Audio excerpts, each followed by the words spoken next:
La puissance, c'est la clé de la raison d'être sur Terre. Si tu ne veux pas être puissant, tu seras une proie et preuve finale. Et personne ne va te respecter. Maintenant, la puissance, c'est quoi? C'est la volonté collective d'être puissant. C'est de ça dont il s'agit. Si vous ne transmettez pas à vos enfants cette volonté de puissance, hein, si nous parlons tout le temps de ce qu'on nous a fait, oui, on nous a fait. Mais vous savez que les gazelles, sur le continent africain, il n'y a pas de barrière qui les sépare des lions. Et les gazelles ont appris à neutraliser les lions.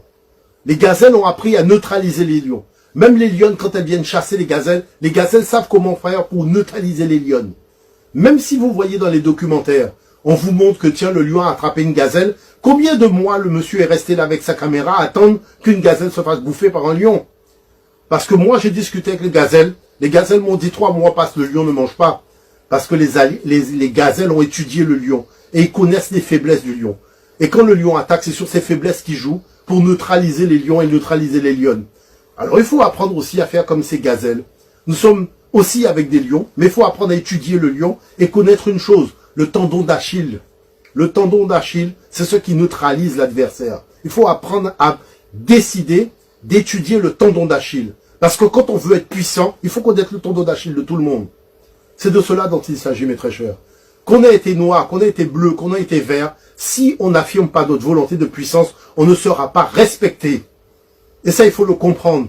La dame, elle dit ça, oui, mais moi, quand je vais dans les lieux où on habite, les ascenseurs ne fonctionnent pas depuis 2 ans. 2 ans, des ascenseurs ne fonctionnent pas. C'est pas une insulte, ça? Hein? Vous avez des escaliers qui sont complètement en ruine, des trottoirs qui n'ont jamais été faits depuis 20 ans. C'est pas une insulte, ça? Tout ça, c'est pas une insulte? Quand vous allez chez les autres, ceux qui affirment leur volonté de puissance, leur ascenseur fonctionne, leur trottoir est comme il faut, tout fonctionne bien. Donc tout ça, ça fait partie du rang des insultes. Pourquoi? Parce que nous n'affirmons pas notre volonté de puissance. Et nous devons apprendre à jouer en équipe.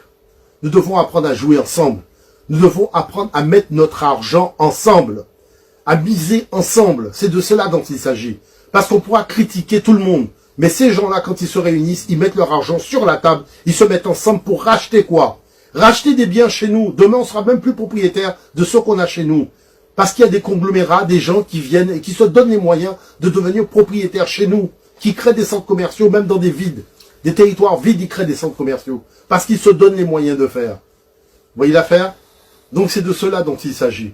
Le reste, franchement, ça ne m'intéresse pas. J'ai des cheveux blancs aujourd'hui. C'est des choses que je vis depuis que je suis étudiant. Je vois les mêmes choses. Mais il y a une constante que je constate. C'est que nous manquons de volonté de puissance. Et sans la volonté de puissance, on ne se fera pas respecter. Vous voyez? On devrait arrêter d'être toujours dans la réaction. On nous a dit, on réagit parce qu'on nous a dit.